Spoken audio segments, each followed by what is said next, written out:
తెలంగాణలో వడదెబ్బతో 34 మంది మృతి, 4 లక్షల రూపాయల పరిహారం. మంత్రి పొంగులేటి. తెలంగాణ రోజు రోజుకు నిప్పుల కుంపటిగా మారుతోంది. రికార్డుల స్థాయిలో 47 డిగ్రీలకు పైగా ఉష్ణోగ్రతలు నమోదు కాక తీవ్ర భయాందోళనలు నెలకొంటున్నాయి. ఎండ తీవ్రత నేపథ్యంలో ప్రజలంతా అప్రమత్తంగా ఉండాలని ఇప్పటికే రాష్ట్ర ప్రభుత్వం సూచనలు చేసిన సంగతి తెలిసిందే.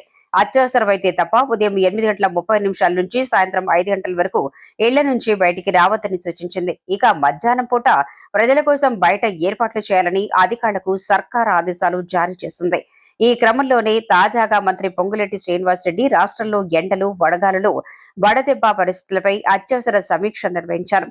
ఈ క్రమంలోనే రాష్ట్రంలో రానున్న 3 రోజుల పాటు అత్యధిక ఉష్ణోగ్రతలు నమోదు కానున్న నేపథ్యంలో ప్రజలంతా మరింత అలర్ట్ గా ఉండాలని మంత్రి పొంగులేటి శ్రీనివాసరెడ్డి కీలక సూచనలు చేశారు. పిల్లలు, వృద్ధులు అత్యవసరమైతేనే బయటికి రావాలని తేల్చి చెప్పారు. బస్టాండ్లు, రైల్వే స్టేషన్ల వద్ద ప్రజలకు మజ్జిగ, ఓఆర్ఎస్ ప్యాకెట్లు అందుబాటులో ఉంచాలని సంబంధిత అధికారులకు ఆదేశాలు జారీ చేశారు. ఇక వడదెబ్బతో చనిపోయిన వారి కుటుంబ సభ్యులకు 4 లక్షల రూపాయల చొప్పున పరిహారం అందించనున్నట్లు మంత్రి పొంగులేటి తెలిపారు. గతంలో వడదెబ్బ పరిహారం 50,000 ఉండగా దాన్ని 4 లక్షలకు పెంచినట్లు గుర్తు చేశారు. ఇక తెలంగాణలో రోజు రోజుకు ఎండల తీవ్రత పెరిగిపోతుండగా 18కి పైగా జిల్లాలో 46 డిగ్రీలకు పైగా ఉష్ణోగ్రతలు నమోదవుతున్నాయి. ఈ నేపథ్యంలోనే 18 జిల్లాలకు వాతావరణ శాఖ అధికారులు రెడ్ అలర్ట్ జారీ చేశారు. మరోవైపు హైదరాబాద్ నగరంలోనూ 43 డిగ్రీలకు పైగా ఉష్ణోగ్రతలు నమోదయ్యాయి.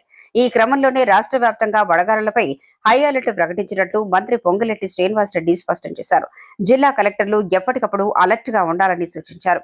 రాష్ట్రంలో ఎండల తీవ్రతకు సంబంధించి గంటకు ప్రజలకు హెచ్చరికలు జారీ చేసినట్లు మంత్రి పొంగులేటి తెలిపారు. గర్భిణీలు, వృద్ధులు, చిన్నారులు ప్రత్యేక జాగ్రత్తలు తీసుకోవాలని సూచించారు. ఎవరైనా ఎండ తిప్పకు గురైతే వారిని స్థానిక ఆసుపత్రులకు తరలించి అత్యవసర చికిత్స అందించాలని మంత్రి పొంగులేటి శ్రీనివాసరెడ్డి అధికారులకు ఆదేశాలు జారీ చేశారు.